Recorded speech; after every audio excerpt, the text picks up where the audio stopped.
Yeah, so there we are. And how are you, if I may ask? Things okay?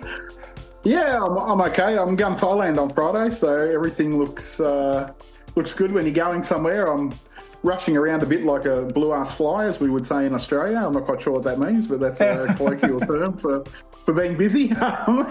So just trying to get some things organised and packed and sorted. I had today off, but so I've pulled a heap of camera gear out and pulled some suitcases out and, tried to start throwing a few things around but other than that, so I go to Thailand on Friday night for 2 weeks, so that should be good. Where exactly? Going to Phuket and going to a couple of islands off Phuket, which sounds strange because Phuket is actually an island as well. So, we're going to Koh Phi Phi, which is I think it's a bit of a party island, but we're only going there for 2 nights. So we'll go and have a look. We're going to go on a boat tour there. While we're there, I suppose we'll go to the famous beach that was in the beach, I guess. And have a look at that. But we don't get there until. I think we don't get to Koh Phi Phi till about 2:00 in the afternoon on Saturday, and then we leave there at about 10:00 on Monday. So we won't be there on Koh Phi Phi for long, and then back onto Phuket main island, and we're going to a place called Kamala Beach, which is sort of out of the main area, which is Patong's the main area or the busy area where all the party life is. Apparently, Kamala Beach or Camel. I don't know which way to say it. Some people say Kamala, some people say Kamala. So I'll probably just back and forth in between both of them when I'm doing things. It's more of like a family area or couples, older couples, midlife couples sort of area. So we're staying in a big resort on the beach for about 8 nights there. So that should be okay, and then we're heading over to another island called Koh Yao Noi, which is an underdeveloped island as far as I can see, and there's not too many shops or big resorts there. There's just some small hotels on the beach, and the real reason we're going there is because we want to hire some scooters, and it seems like a soft landing to go and do some scooter riding on an island where there's not too many people around and not too much traffic. It seems like a safe or a safer bet, because I was going to say scooter driving in Thailand is So we thought we'd go to this quieter island and do a bit of that, and we picked up this nice hotel on the beach. It's got little bungalows, and they're about 50 metres from the ocean, so that should be quite nice. And so we leave Friday night and come back to Australia 2 weeks later on a Sunday morning. So not a long trip, just a couple of weeks to get away. Seems like so long since I've been away, but it was only January, so it hasn't been that long. But that's what these things seem like. So that's what's coming up for us. And so Rebecca's at work all week until Friday lunchtime, and then we'll head to Melbourne, I don't know, mid-afternoon Friday, and catch a plane out Friday night at some stage. So Okay, so you're flying already Friday directly from. I mean, you're not staying overnight in Melbourne first. No, just going to go straight to the airport from here. So the flight's about 11:00. So we will probably leave here maybe 4:00, and it takes about 3 hours probably to get to the airport at that time, because there'll probably be peak hour traffic in Melbourne around 5 or 6 o'clock. Got to drop car off at airport parking, which is off-site from the airport, maybe 5 minutes away by shuttle, and then we'll nick over to the airport by, I don't know, 7:30, 8 o'clock, and catch a plane at 11 o'clock. I think it's 8 hours to Kuala Lumpur, so then we've got to get off at KL for a couple of hours, and then back on to Phuket, which is only an hour and 15 minutes from Kuala Lumpur. So, all right. So it should be all right. So going with Malaysian Airlines, so that's why we're going to stop in Kuala Lumpur, because that's their hub, I guess, or their home base. So I've been to KL Airport wow, 6, 7, 8 times. So, Yeah, it's not it's a beautiful airport. I've seen the photos. I've never been there yeah, myself. It's one of those it's Asian not airports unfamiliar. that I haven't been to, but yeah, I've been there a Malaysian. few times because we used to fly with AirAsia a fair bit in Asia, and they're a Malaysian airline too. So you'd always end up going through Kuala Lumpur, and we were there when in January actually. We all flew out of Kuala Lumpur in Yeah, January, and I think actually the January before that I flew out of Kuala Lumpur as well. So yeah, so it's a really big airport, but it's really strange. It's a fair way out of the city. It's about 50 kilometres out of the centre of the city. yeah. So yeah, so it takes you about an hour to get out there from the middle of Kuala Lumpur, unless you can get actually one good thing they do. We haven't used this because our flights had been too early, but you can get a specific train station in the middle of the city, and you can actually check your luggage for your flight at the train station, and they take it on the train and then take it and check it in for you, Oh, so you don't have wow. to. So you don't have to line up. So yeah, you just show them the boarding passes and stuff. I guess with certain airlines that they're partners with, so like Malaysian, yeah, and you can just check your luggage, yeah, through at the train station and jump on the train that takes you That's to the actually airport, and cool. yeah, That's and they cool. take your luggage off and for you and go and send it to the airline. I guess I assume that's how it works anyway. But last time we were there, it doesn't start until 7 o'clock in the morning, and our flight was at 7:30, so we had to just grab we just got a airport transfer out there. So yeah, we just That's lugged our actually luggage that way. But it's actually a smart idea because here yeah, in Munich, the airport is like 50 kilometers outside the out city as center as well. well. Yeah, The problem is there's not many trains going to the airport, so the few S trains that are actually going, they are overcrowded, and everybody crowded. has luggage. So if This they is true. if they made a service at the central train station saying you can check in your luggage here if you're going to the airport, Yeah, that would free up significant space significant in space. the Yeah. S-Bahn. Yeah. I hear. Yeah. Well, at least you've got a train that goes to the airport. Like I've said many times, Melbourne is not at that stage just yet, but they are building as we speak. So Yeah. finally it will happen, but it's not.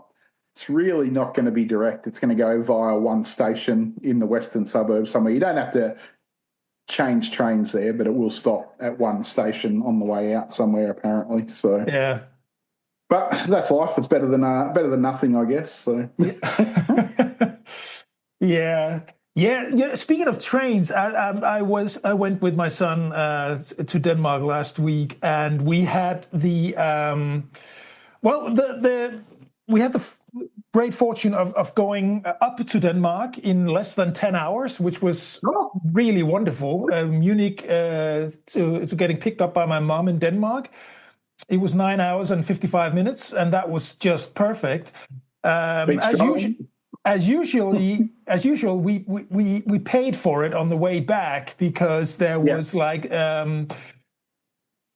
2 or 3 connecting trains, and they were all individually cancelled. uh, So it was literally impossible. And we were sitting on the first train was cancelled. The first train out of Denmark was cancelled.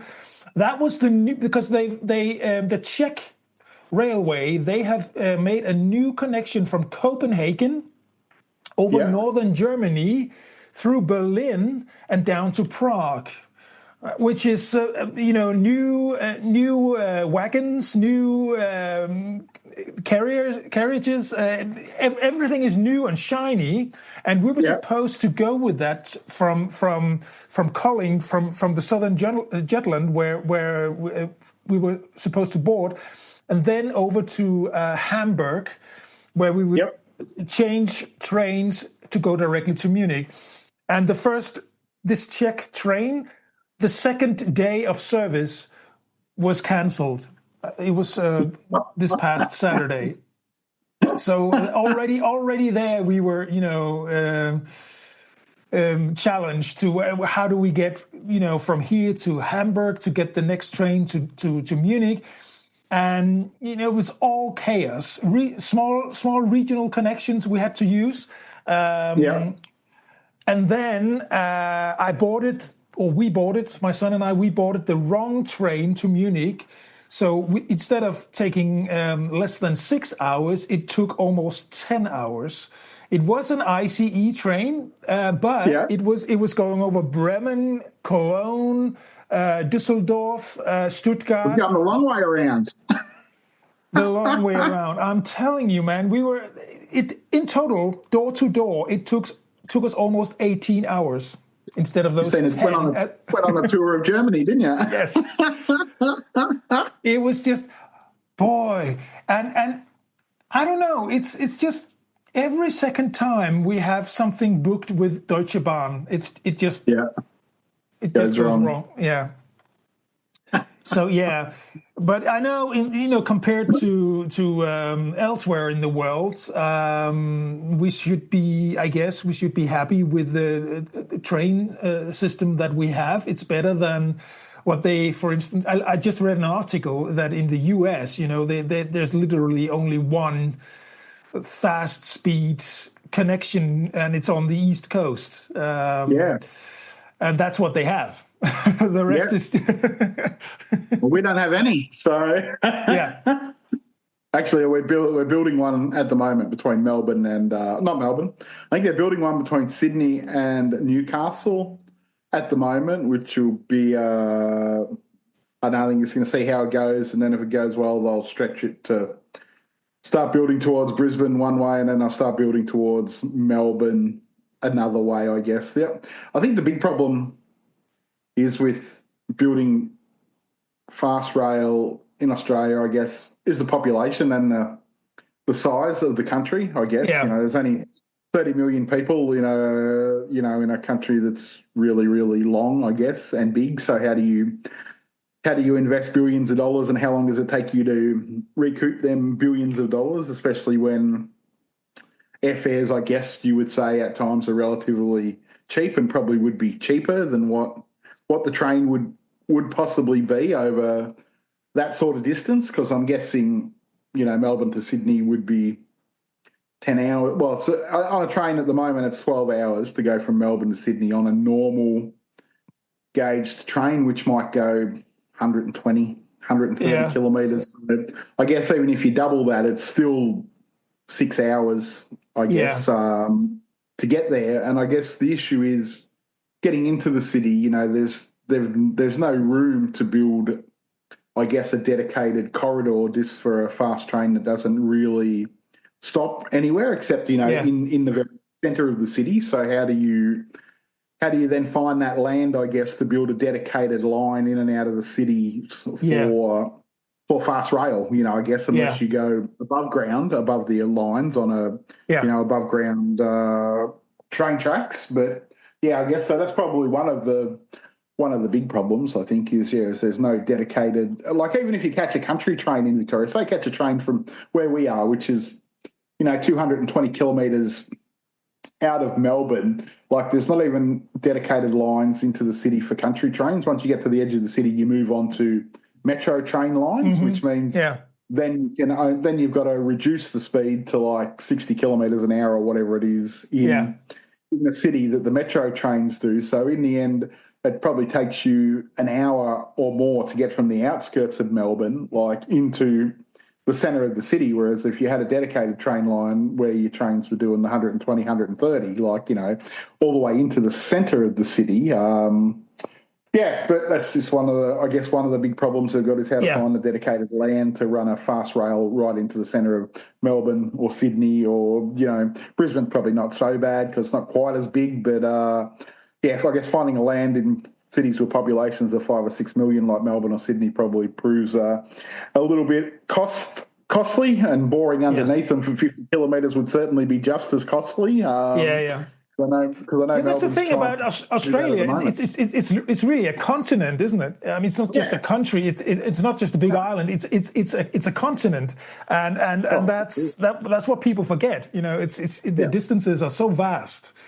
Well, I think Melbourne to Brisbane is like 1,900 kilometres, so you've got to build 1,900 kilometres worth of fast train rail, like, and I assume, the way things are built these days in Western countries with all the red tape and safety and things like that just in itself would take a decade, I would assume, or more just to just to build the infrastructure to start off Yeah. with before they could even launch a train, Well, and just alone, I think we mentioned this before here in the podcast. I mean, even just the remodeling of the Munich central station, when it's done, it's been going on for 10 years now. It's going to go on for another 13 years, so 23 years.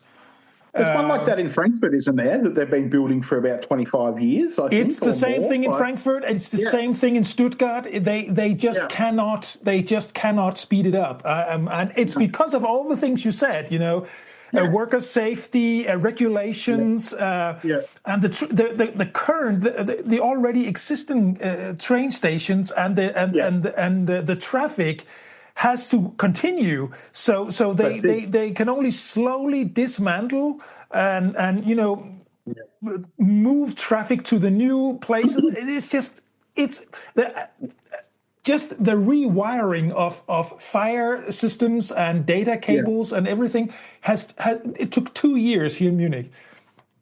And you wonder, it makes me, I guess, marvel at how China do it so quickly, I guess. There's less regulations, obviously, and less red tape, and, they can just say, we're going through here, and that's where we're going, and that's what it does. Like, I was watching a doco the other day on the train line they built from, like, the capital of Laos, which is Vientiane, to Kunming in China. It's like 1,000 kilometres or something. They had to build something like 40 tunnels and 50 bridges, and it took them 3 years to build this high-speed rail line that was 1,000 kilometres long, and just bang, bang, bang, and up it goes. They don't ask the locals. It doesn't need to go through any committee or whatever. It's just decided from above. There's no like one tree frog found somewhere that then stops the whole thing from being built, or some sparrow or butterfly that's flying around that they say, no, we can't go through there because we'll upset it. And I mean, I'm all for preserving flora and fauna, but there's got to be there's sometimes you've just got to go, hey, that needs to happen, doesn't it? We have the issue of the third runway here in Munich. I don't know if it has been decided to build it. I think they might have decided to build it, but there's still issues, with local landowners, and it's just noise and stuff like that. Did you know that Munich Airport is actually one of the airports? I don't know what it's like in Asia, but Munich Airport cannot have planes start and land during the nighttime.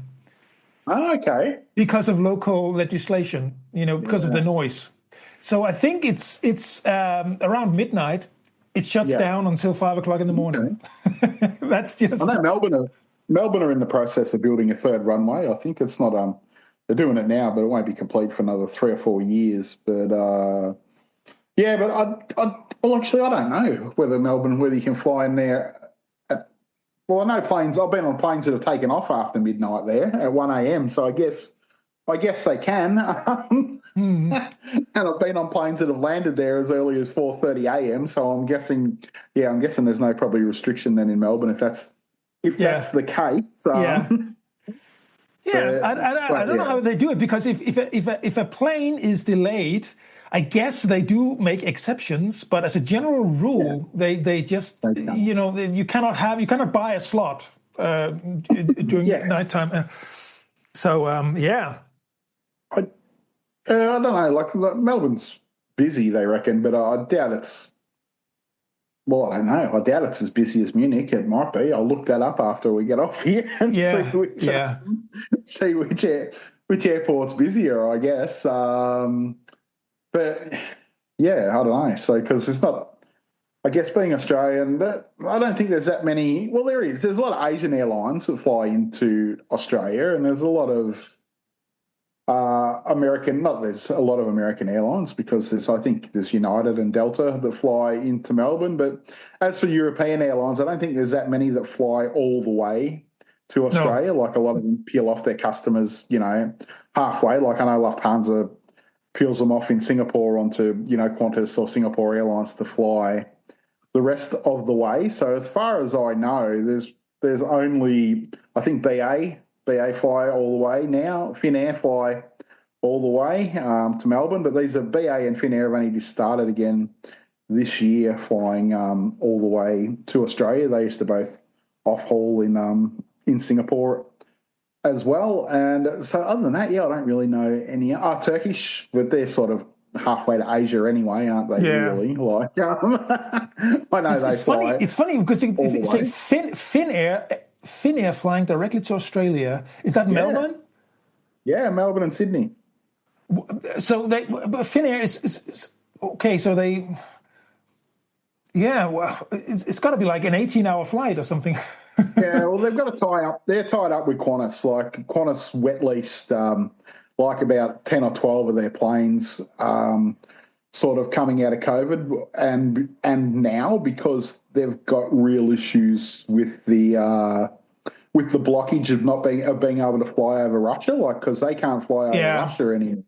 Okay. Which was their ideal direction, because obviously they're bordering Russia, so it added a few hours to their flights to Asia and things like that. So I think they were in trouble, and Qantas were needing planes. They had a heap on backlog, so I think what they call a wet lease. They took about 8 or 10 Finnair planes about 2 years ago, and Finnair staff were still running them, and even as a Qantas sort of code share out of Singapore, so Qantas were using them. But now apparently they're starting. They've either just started or they're starting at the second half of this year, flying Melbourne and Sydney only twice a week though. I think twice or three times a week out of Helsinki. Like that's a long flight. I've flown Finnair.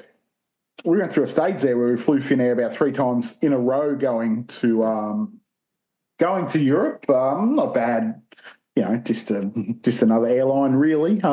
When we met in Copenhagen, I think you were going to Finland, weren't you? No, you were going to Iceland at that time. We'd come from Iceland. Maybe we'd been to Finland that trip. I've been to Finland. Actually, I think I went to Finland in 2013 because we did a stopover and in Helsinki for maybe 3 or 4 days. It's a pretty ho-hum city, to be honest with you. It's nice. It's picturesque. There's not much there, though. I agree. And then we flew back through there once from Barcelona on the way to Melbourne, and I think we had like 12 hours there. So we jumped off and went into the city for about 6 or 7 hours and walked around. But it's a nice enough place, but it's the sort of place where you really only need to spend a weekend and you could say, I've done Helsinki. I agree, and I think you should rather go to Stockholm. Stockholm is prettier. I would think so. Yeah. But so it was just the opportunity because we were going through there. I thought, I used the opportunity well. The first time we went through there, when we got off in Helsinki for 3 days, and then we caught a ferry to Tallinn and spent 3 days in Tallinn.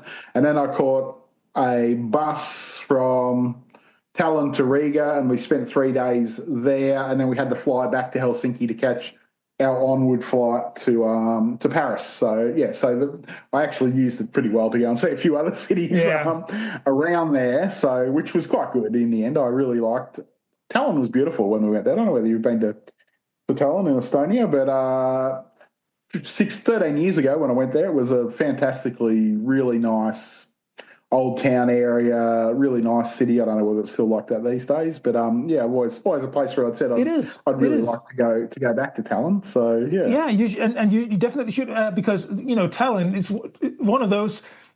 The Baltic states is given the current political situation here in Europe, it's one of those areas they are seriously wondering if Putin might go there next. Yeah. If them and Latvia. Actually, I was watching something this morning, funnily enough, on this, and I think they say that Latvia is like banned all Russian speaking. I think, and they're pulling down all the statues to all the Russian monuments that are around. And so it started off, the story was about the train that goes from like Moscow to Kaliningrad, because then it's got to go through like Lithuania, I think, on the way. And once it gets to Lithuania, no Russians are allowed to get off the train, and then even though it's a Russian train, and then the border guards in Lithuania, they actually put a tracker on the bottom of the train just to make sure that it doesn't stop anywhere, so they can't offload people or weapons, or if there's something going on, in Lithuania, like they can't try and cause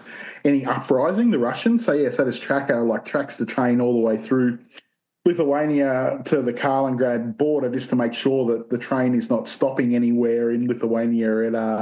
It actually shouldn't be, because apparently they can't board it or man it because it's something to do with, because it's Russian property or something like that. But they still keep track of where it's going, and just to make sure that it's not stopping to offload weapons or any such thing that could be coming from Russia. So I think many years ago, I was I was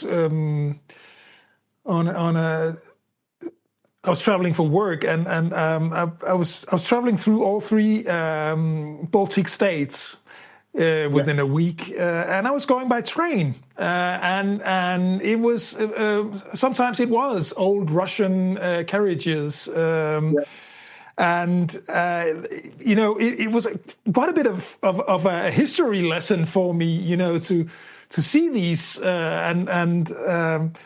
it was actually a pleasant experience, because the service was nice, and I enjoyed it. And one of the funny things I remember is that at the end of each salon, I guess you could call it, there was a huge self-service area with a huge boiler kettle where you could go. It's called a samovar, and you can go and you can make your own tea, and it was free of charge.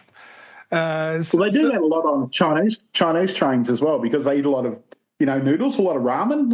There's always a hot water station in every carriage on Chinese fast trains as well. So it's bizarre what people do, isn't it? Yeah. It's nice, and they even had the tea was free of charge as well. It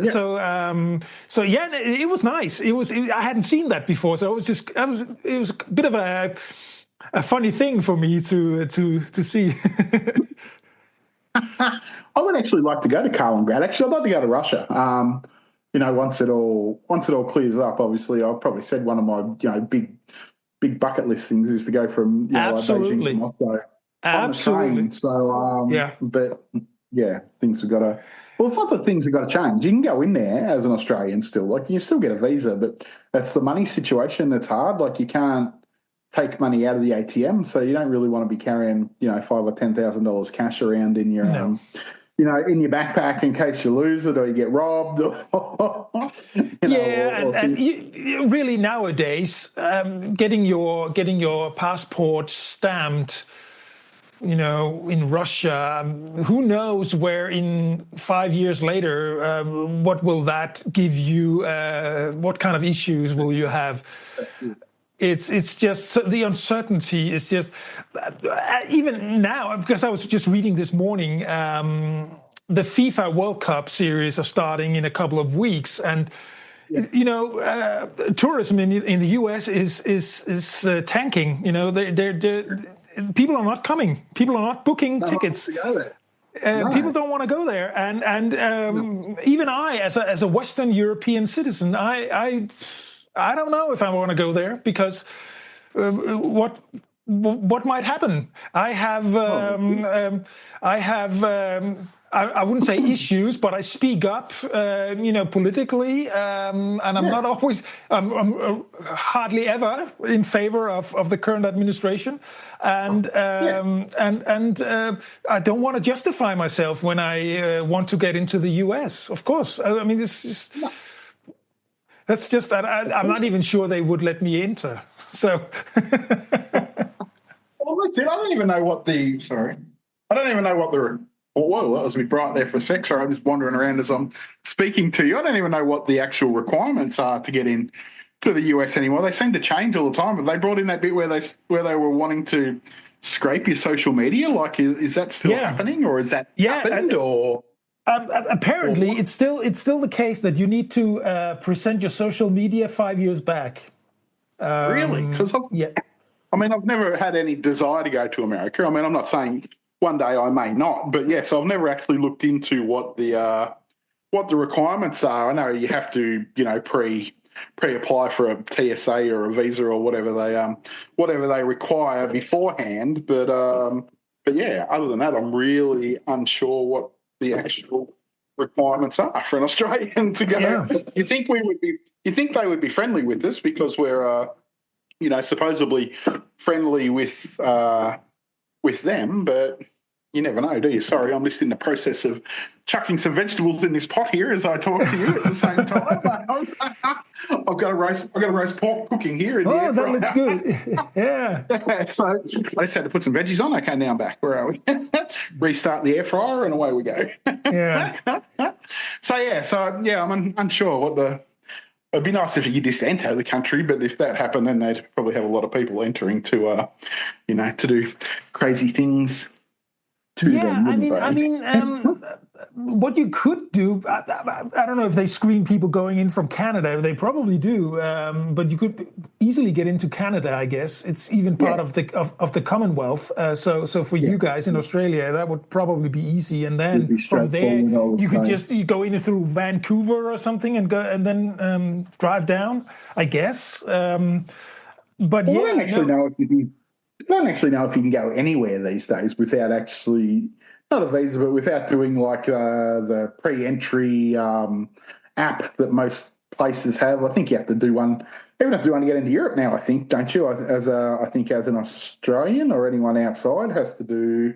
Well, that might just be the UK, but I know. Like even to go to Thailand next week, we have to get on an app 72 hours prior to going in just to register that we're going in. Doesn't cost anything, but you just have to let them know that you're going to be in the country, I guess, which happened with the Philippines when we went there as well. Cambodia, but you had to pay a visa in Cambodia of $50. A lot of Asian countries tend to charge a visa fee to Australians because Australia charges a visa fee for most other countries to get in. So it's like payback a lot of the time. So yeah. So have you ever noticed once you've done your registration at some of these agencies?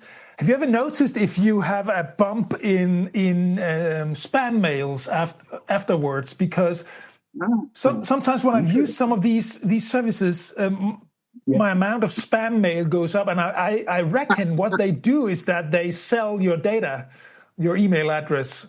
Well, they could. I would hope not, because it should be an official government site. So I'm hoping they're not, that's the thing, right?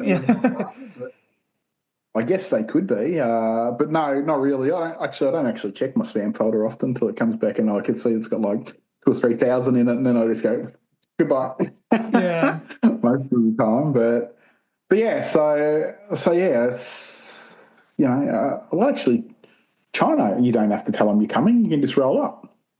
Okay, which is surprising. Yeah, you would think that in China you would. Just need an entry card on the border, on the visa, fill in your the normal entry card you get going into most countries, which is and they just say where you going, how long are you going to be here, and off you go. So which is quite surprising for China, isn't it? I think it's I've lived long enough in Germany to we're very protective of our personal data here, but traveling to other countries, I can sort of accept that you need to tell them who you are and what your intentions are, and they have every right to ask. So that's fine.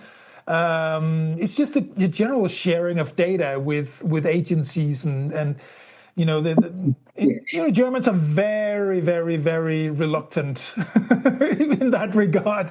I don't think you've got much choice these days, do you? It's like you can be. Me and Rebecca, the amount of times we're sitting around talking about something, and then as soon as I open Facebook or Google, there's the, there's a banner for that service, or for whatever we're talking about that we want to buy. That's how it is. That's definitely how it is, isn't it? So it's crazy, but such is life, isn't it? So are Australians? Are you participating in the FIFA World Cup? I don't know if you have a soccer team at all. Yes. Yeah, no, Australia's in the FIFA World Cup. Yeah, I think we're Oh, our team's about number, I don't know, 31 in the world, 32 in the world, something oh, like that. really? But we don't expect to go too far. We'd be lucky to get out of the Oh, round of the group round games. of 32. I think last time we did last World Cup, I think we got to the round of 16, maybe. Yeah. But we've got no. I wouldn't say we've got any great outstanding players anymore. There's a few floating around second tier leagues in Germany and England and places like that. But gone are the days where once upon a time, I think back in the early 2000s, nearly our whole team was made up of players out of the Premier League. But Yeah. it's not quite the case anymore. So yeah, so there's a few playing in Germany in the second division. I think our captain plays in the second division in Germany. So but yeah, so no, I don't expect too much. Put it that way. Okay. But okay, so there are actually probably fans going from Australia to the US Yeah, there could to see. be. There's Yeah. definitely probably is. Yeah, Yeah. most definitely. So yeah. But I don't know. I remember applying for tickets when the World Cup was on in Germany and didn't get any in the ballot. Wanted to go and see. I think Australia played Brazil in Munich. I think when we happened to be going to Germany at that stage, but couldn't win a ticket in the ballot. No. And this time around, I hear that the tickets, they are obscenely expensive. It's just ridiculous, and it's going to be either rich foreigners or royals or heads of state, and then tech billionaires. Locally, because people are not coming from all over the world as they had expected, and I the was watching average. Sky Sports the other night, and they were saying there's a couple of tickets left for the final that are priced at $1.1 million, Yeah. 1.1 million pounds. That'd be for a seat. Like, who's paying $2 million to? I mean, not the normal person, obviously. Someone will No. probably buy it. Some celeb will buy it, but how's. But FIFA are just as corrupt as what Trump is anyway, aren't they? Let's be honest. Why would you give him an award that's just friggin' the humanitarian award or whatever it was that they I don't know what that freak show was all about. I mean, that was really it's sort of an offense towards your intelligence, isn't it? It's like, I just don't understand, in the big picture, why when he put tariffs on everyone just didn't go away from America. Like, do we all need America that much? Like, not really. Yeah, and this is what I mean. I find it really hard to understand why everyone bends to, his whim or their whim, and say we need to be friends with America. Well, if we just all isolated them on their own, what? Yeah. It seems pretty simple. There's obviously a lot of geopolitical reasons why it doesn't happen, but that's yeah. They are strong on military equipment and military force, and that's kind of their thing. If it weren't for that, no, they would not play any role at all. In modern culture, sure, a bit, but nothing we can't make up for ourselves. No. It's just, and some of their modern culture we could probably do without, couldn't we? Let's be honest. Absolutely. I believe the thing is, we've the Danish government have just bought like F-35 fighter planes, and they're being delivered as we speak over the next 5 years or something. And in order to have these planes, the Danish government had to accept that on any Danish airbase where these planes are stationed, American soldiers have to be present, and they have to be present at all times. The airbase has to be fenced, with certain to certain standards. And these American soldiers that are deployed here in Denmark, they are not under Danish law; they are under U.S. law. So US law. there's a lot of stuff there that Danish voters, Danish politicians, it's just not acceptable, and it's sort of is being made published after these deals have been made. I guess sort of like colonialism all over again, isn't it? Yeah, it They're is. trying It to is. just take over things. And funnily enough, I'm going to say I was watching something again on YouTube about Samoa. I think where they have not Samoa. There's another set of islands in the Pacific where they've got some big Air Force bases there. Yeah. And when they put these bases there, like in the early, if it was during the Second World War, so when they were building these bases and when they populated the island full of Americans, like they banned the local language and things like that. And there's a lot of small islands in the Pacific where they did nuclear tests and they've concreted over where the bunker was and it's all cracking and leaking into the water and they won't fix it because they reckon, it's at acceptable rates and all this sort of stuff like that. Like according to who, According to whom. certainly not according to the people who are living there, I'm betting. But, according to them, so they don't have to pay compensation or, do anything about it, they can just go, hey, yeah, why not? We'll just leave that as it is and it's not our problem, basically, which is America's whole mantra, isn't it? It's not it is. It's not our problem, or we'll make it our problem and then we'll leave and then the problem will just return, the day or 2 days after we leave. And that's what they always do, aren't they? I'm wondering what if they don't think that scenario through to the end, because if the world simply gets fed up with a country like America, which it seems, people who tourism is tanking and people don't want to go there, so already we're seeing that trend.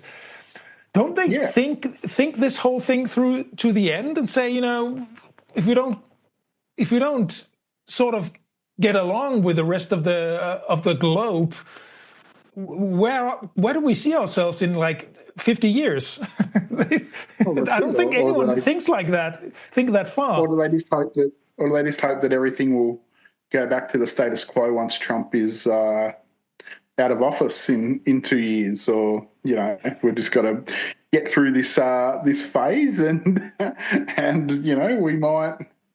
we might come back, but I don't think MAGA does not end with Trump. Unfortunately, I'm not sure. I think right-wing politics is on the rise all over the world, though, isn't it? So it's not.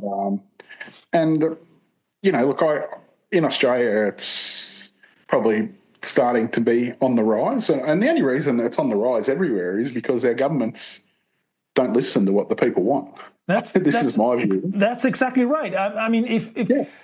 Sometimes when I'm in a political debate about something like this, I always say, blame the Democrats in the U.S. because they didn't muster a proper candidate at all. They tried with Joe Biden, come on. Yeah.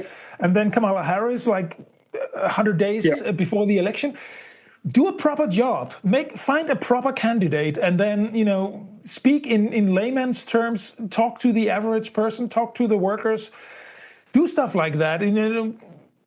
At least be genuine about it. Then there's a chance.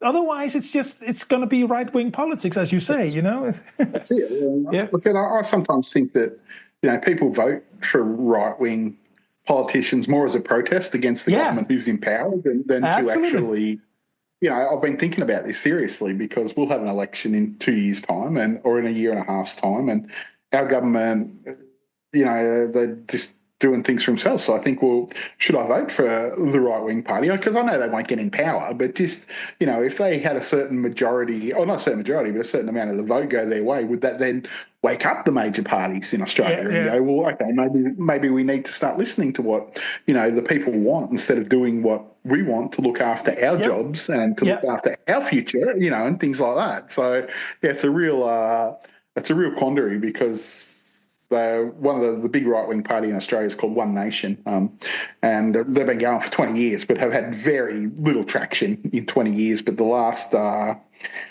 18 months, their polling at the moment is nearly on level with the government that's in power. So wow, and they won, they won a seat. So the opposition leader, she got ousted, and her seat, obviously, then she quit. So her seat came up for a by-election or whatever they call it, and that was held yesterday. And the One Nation candidate had a swing of 50% in their favour and won the seat by like 20%. So there's a really big undercurrent that's happening for this party called One Nation at the moment, because they're all like all of them. They're all on immigration, and things like that, and why aren't we getting a fair deal and all this sort of stuff, which plays into what a lot of people obviously want to hear. Because happening. That's the thing about a lot of these right-wing movements. It's always about immigration. It's always about blaming something or someone and pointing fingers at others for your own unfortune. It's just it's the same message all over the globe, and I don't think that's very sustainable for a long-lasting plan for the. No, but you're absolutely right. It's the same thing here. In Denmark, we had election 6 weeks ago, and it's the very far right parties. They are now split into atoms, because as soon as they enter the parliament, they don't agree on anything, and they don't properly vet the candidates. So it's a clown bus, as they say. It's really. I mean, there's so many loose cannons that it's just it's a waste of votes to vote for them. So I always say, all politics happens in the middle anyway. So and even though you may get frustrated about a lot of the things in established politics, it's just where your vote is probably going to end up anyway. So. I guess. It's only ever bred out of the inequality that we're all in these days. There's a really rich and there's a really poor, and that sort of seems to be the way the world goes, isn't it? So, but I think in most Western democracies, we tend to have some sort of coherence that we are somewhat tied together, and it just about works.